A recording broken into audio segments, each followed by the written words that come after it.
Assalamualaikum warahmatullahi wabarakatuh. Perkenalkan, nama saya Monica Yasna. Saya dari FM21C. Saya dari gugus I. Di sini saya akan menjelaskan atau menyampaikan kembali tentang materi-materi yang disampaikan pada LDKMF. ISMA Farsi, Ikatan Senat Mahasiswa Farmasi Seluruh Indonesia, adalah organisasi mahasiswa yang terbentuk konfederasi. Terdiri dari lembaga-lembaga kemahasiswaan dari institusi farmasi di Indonesia dan merupakan organisasi interuniversitas yang berbasis keprofesian, bertujuan untuk menyatukan opini dan ajang silaturahmi mahasiswa farmasi. Pada tahun 50-an, terdapat dua perguruan tinggi yang memiliki jurusan farmasi, yakni UGM dan ITB. Keduanya memiliki masalah yang sama. Mahasiswa UGM dan ITB sepakat mendirikan Farsi pada 22 Desember 1955 di Yogyakarta. Lalu terpilihlah Purnomo Sigih dari UGM dan Midian Sirait dari ITB sebagai ketua. Dan sekjen pertama ISMA Farsi yaitu Cecep Saiful Rahman dipilih di Munas ke-5 Bukit Tinggi Padang. Lambang ISMA Farsi berbentuk oval vertikal dengan perbandingan 2:3, berwarna dasar hijau, tulisan dan gambar putih dengan garis hijau yang merupakan lingkaran sebelah luar dengan tulisan Ikatan Senat Mahasiswa Farmasi Seluruh Indonesia. Gambar ulat memiliki piala dengan buku terbuka di bawahnya dan tulisan ISMA Farsi. Kepemimpinan merupakan suatu kekuatan yang memegang peranan penting dalam keberhasilan organisasi manapun. Teori kepemimpinan, pertama ada teori karakter, yaitu suatu teori yang berusaha untuk mengidentifikasikan karakteristik yang dihubungkan dengan keberhasilan seorang pemimpin. Teori pelaku, teori yang mengemukakan bahwa perilaku spesifik membedakan pemimpin dari bukan pemimpin. Teori kepemimpinan situasional, teori ini berusaha memberikan pemahaman kepada pemimpin tentang kaitan antara gaya kepemimpinan yang efektif dengan tingkat kematangan dari para pengikutnya. Karakteristik kepemimpinan, pertama ada penyikapan diri, ekspresi, menjinakkan perusahaan atau organisasi, harmoni, wawasan tanggung jawab, agen perubahan, pengembang, memegang saham, dan keterampilan menghadapi stres. Jenis-jenis kepemimpinan ada koersif, otoritatif, afiliatif, demokratis, pace setting, dan coaching. Fungsi keamanan ada fungsi perenaan, memandang ke depan, pengembangan loyalitas, pengawasan, mengambil keputusan, dan memberi motivasi. Peran mahasiswa. Secara teori, mahasiswa merupakan agen perubahan, pengontrol sosial, penerus bangsa, dan moral force. Potensi, sebuah kemampuan dasar yang dimiliki manusia yang sangat keen untuk dikembangkan. Cara mengetahui potensi diri adalah melakukan SWOT diri sendiri. Persidangan adalah suatu pertemuan formal antara beberapa orang guna membicarakan suatu permasalahan untuk melahirkan keputusan, merupakan salah satu sarana musyawarah dalam rangka pengambilan keputusan dengan menggunakan aturan-aturan yang jelas serta dikelola dengan manajemen yang baik. Jenis persidangan. Pertama ada awal sidang pleno. Diikuti oleh seluruh peserta kegiatan, baik anggota penuh dan anggota peninjau. Dipimpin oleh panitia pengaruh steering committee. Membahas dan menetapkan agenda, tata tertib dan memilih pemilihan presidium sidang tetap. Yang kedua ada sidang paripurna. Diikuti oleh seluruh peserta kegiatan baik anggota penuh atau peninjau, dipimpin oleh presidium sidang tetap, mengesahkan segala ketetapan dan keputusan yang berhubungan dengan permusyawaratan. Ketiga, sidang komisi. Diikuti oleh seluruh peserta kegiatan baik anggota penuh dan peninjau yang telah dibagi ke dalam beberapa komisi. Anggota tiap komisi adalah anggota penuh atau peninjau. Membahas materi-materi menjadi tugas dari komisi yang bersangkutan. Peserta sidang ISMA Farsi. pertama ada anggota penuh dan peninjau, kedua ada hak dan kewajiban anggota penuh, menaati AD atau ART serta peraturan yang ditetapkan oleh sidang, mempunyai hak suara bicara dan hak pilih dalam sidang. Setiap anggota penuh hanya mempunyai satu hak suara.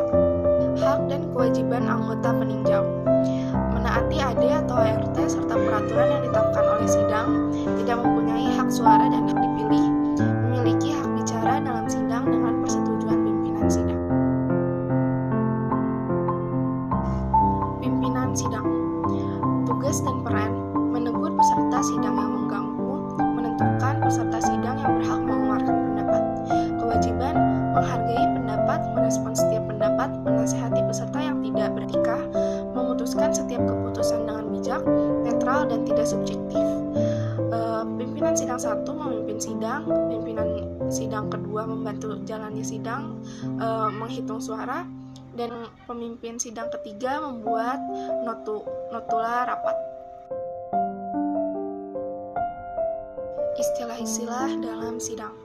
Yang pertama ada pending, yaitu memberhentikan sidang sementara dengan menentukan alokasi waktu tanpa harus meninggalkan ruangan, kecuali dengan perizinan presidium sidang. Maksimal pending 3 kali 5 menit. Yang kedua ada skorsing, yaitu memberhentikan sidang untuk sementara dengan langsung menetapkan waktu. Yang ketiga ada lobbying, suatu bentuk negosiasi dalam menyelesaikan perbedaan pendapat dan mempercepat pengambilan keputusan dengan proses pending. Yang keempat ada voting, yaitu proses pengambilan suara, quorum, jumlah minimal anggota yang harus hadir, opsi, pilihan atau usulan pendapat, walk out, meninggalkan uang atas kehendak sendiri karena menolak hasil persidangan, interupsi, mengajukan pendapat mendesak yang harus disampaikan, dan PK, meninjau kembali hasil keputusan sebelumnya. Langkah-langkah pengambilan keputusan. Yang pertama ada musyawarah mufakat, yaitu pengambilan berdasarkan kesepakatan bersama seluruh peserta sidang. Yang kedua ada lobbying, apabila dalam musyawarah tidak mendapatkan kesepakatan bersama. Yang ketiga ada voting, apabila dalam lobbying tidak mendapatkan kesepakatan bersama. Tugas dan fungsi seorang farmasi adalah menjadi sarana pekerjaan kefarmasian, membuat dan memperbarui standar operasional prosedur dan sebagai distributor yang profesional. 7 Stars of Pharmacies ada istilah yang diungkapkan WHO untuk menggambarkan peran seorang farmasis atau apoteker dalam pelayanan kesehatan, yang seiring waktu bertambah menjadi 10 Stars of Pharmacies yang dicetuskan oleh WHO pada tanggal 7 Maret 2014. Farmasis. Pertama ada caregiver, yaitu seorang farmasis atau apoteker merupakan sebuah profesi di bidang kesehatan yang care atau peduli.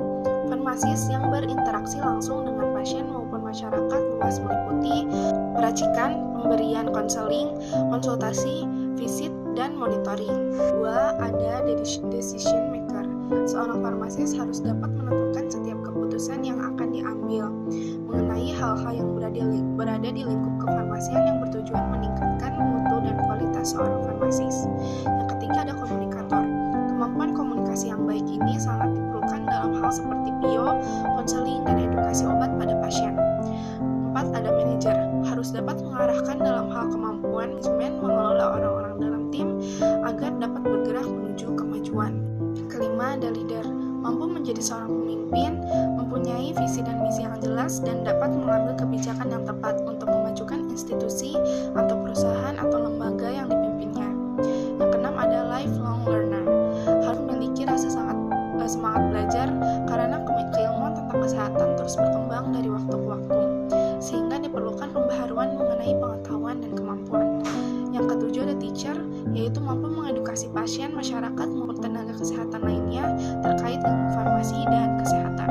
Yang kedelapan ada researcher, dapat menjadi peneliti terutama dalam penemuan dan pengembangan obat-obatan yang lebih baik. Yang kesembilan ada entrepreneur, diharapkan terjun menjadi wirausaha dalam mengembangkan kemandirian serta membantu menyejahterakan masyarakat. Yang terakhir ada agent of positive change. Seorang farmasis atau apoteker mampu bertindak ke arah positif sehingga mempengaruhi orang-orang di sekelilingnya. International Pharmaceutical Students Federation merupakan organisasi advokasi internasional terkemuka untuk mahasiswa farmasi, mempromosikan peningkatan kesehatan masyarakat melalui penyediaan informasi, pendidikan, jaringan, dan berbagai publikasi dan inisiatif profesional. Sejarahnya, IPSF adalah organisasi kemahasiswaan internasional pertama di dunia. Dibentuk di London tahun 1949 yang terdiri dari 8 negara. IPSF membawahi 350.000 lebih mahasiswa di sarjana farmasi di 88 negara. Kesekretariannya berada di The Hague, Belanda yang tergabung dengan kantor FIP.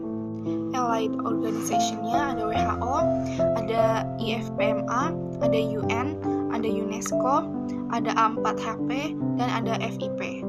IPSF dan ISMA Farsi menjadi membership di IPSF tahun 2007 pada World Congress ke-53 di Taiwan. ISMA Farsi memiliki hak suara penuh di IPSF dan aktif berpartisipasi dalam kegiatan IPSF. Student Exchange Program, yaitu program kerja terbesar di IPSF yang telah diikuti oleh lebih dari 1.000 mahasiswa dari 65 negara di seluruh dunia. Pelaksanaannya ada 2 periode, yaitu winter atau musim dingin yang dilaksanakan pada November sampai Maret, dan summer atau musim panas yang dilaksanakan pada Juni sampai September, 2 minggu sampai 3 bulan, minimal 40 jam kerja.